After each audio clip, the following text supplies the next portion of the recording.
Bismillahirrahmanirrahim. Assalamualaikum warahmatullahi wabarakatuh. Kepada para penonton video ini, berikut ini adalah penjelasan singkat saya mengenai apakah itu ESP, English for Specific Purposes. Saya Faisal Rusdianto dari IAIN Salatiga. Saya ambilkan keterangan ini dari berbagai sumber, terutama dari PowerPoint Roginet F.Eu Sala dari Palawan State University dari Filipina. Video ini adalah penjelasan saya mengenai berbagai sumber mengenai ESP, dan juga saya akan bercerita pengalaman saya mengajar ESP selama 7 tahun di sebuah perguruan tinggi besar di Solo.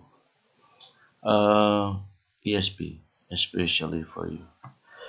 Tujuan ESP adalah menyiapkan pembelajar untuk belajar dan memahami bidang materi mereka dalam bahasa Inggris tanpa adanya kendala. Jadi maksudnya orang dalam bidang keilmuan tertentu, terutama yang non-native speakers of English atau orang-orang yang menganggap bahasa Inggris itu bahasa yang asing bagi mereka di negara yang tidak mewajibkan bahasa Inggris, itu ESP sangat tepat.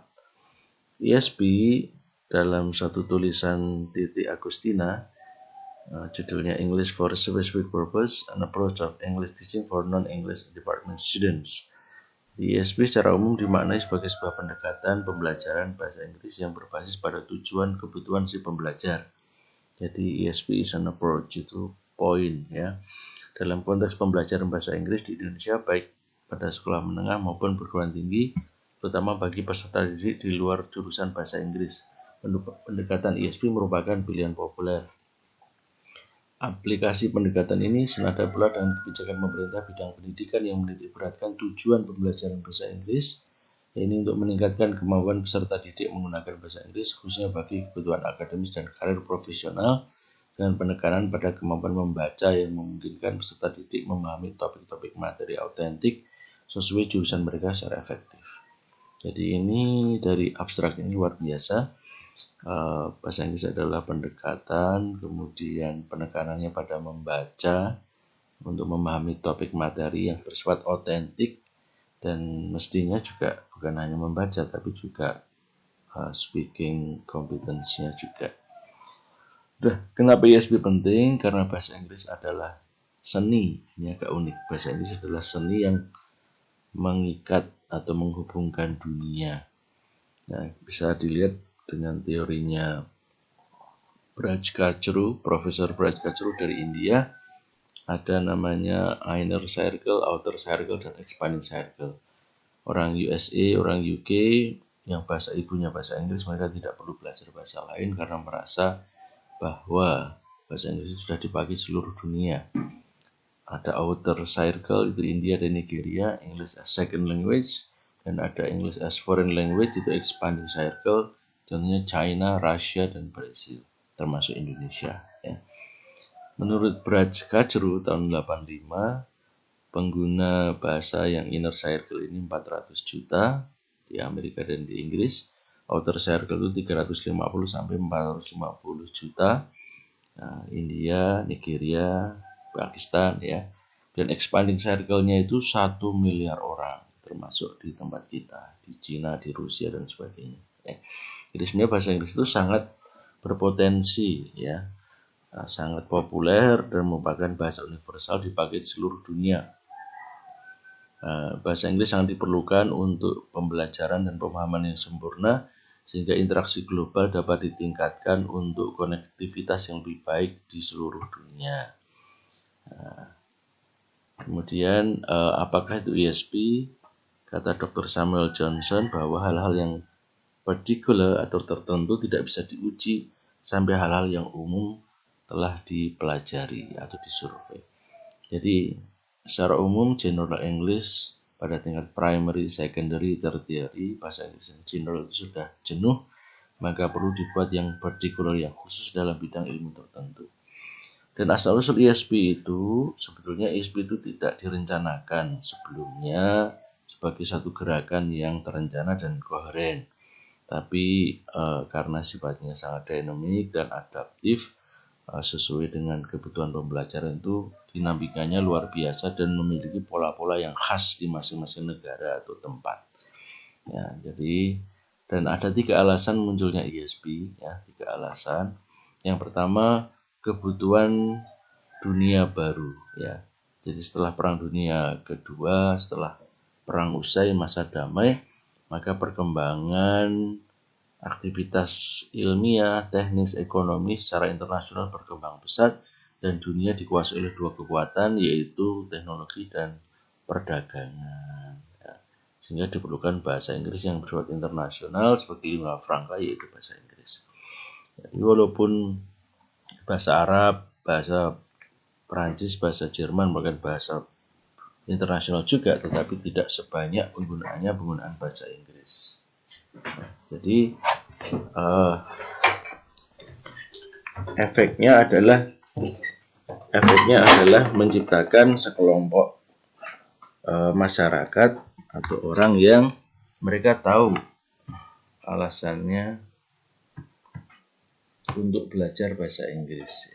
Jadi belajar bahasa Inggris bukan untuk belajar bahasa Inggris saja, tapi bukan juga untuk kebanggaan, kesenangan untuk belajar bahasa, tapi juga mereka tahu bahwa bahasa Inggris adalah kunci untuk belajar teknologi dan perdagangan secara internasional.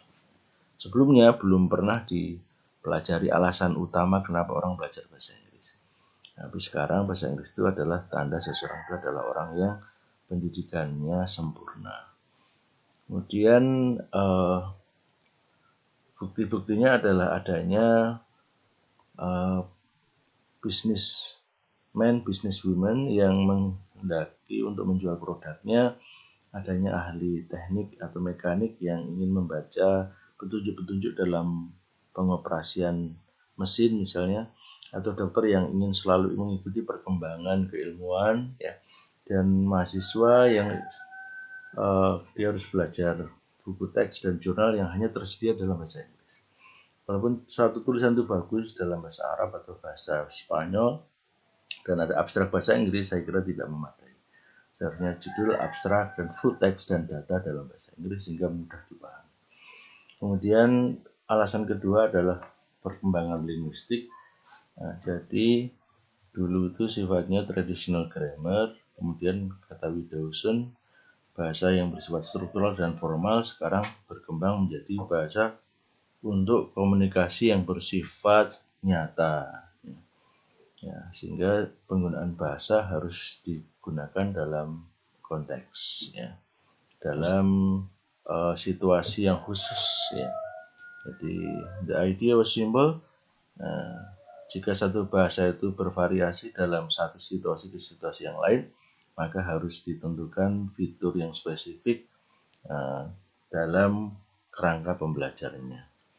Nah, pada intinya, tell me what you need English for and I will tell you the English that you need. Jadi, katakan apa yang kamu perlukan dalam bahasa Inggris, maka aku akan ajarkan bahasa Inggris kepada kamu sesuai dengan apa yang kamu perlukan. Ini merupakan prinsip petunjuk dalam ISP. Dan yang ketiga, fokus ISP itu pada pembelajar. Nah, jadi penekanannya pada pembelajar dan sikap mereka belajar.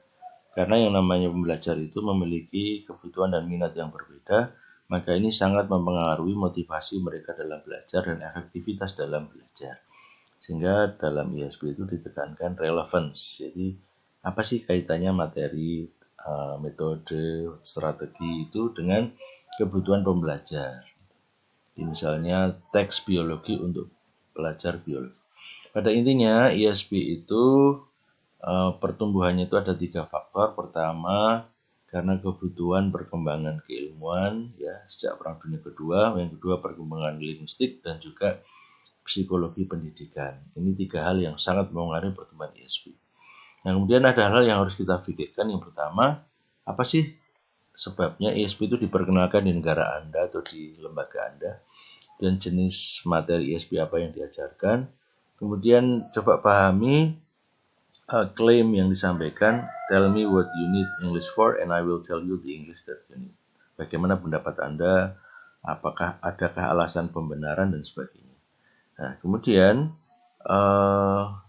hubungan antara bahasa Inggris dengan kebutuhan siswa itu akan meningkatkan motivasi siswa yang pada akhirnya akan membuat pembelajaran lebih baik dan lebih cepat, karena relevansi bisa dicapai dan juga bisa memunculkan motivasi yang sangat mempengaruhi pengalaman belajar bahasa.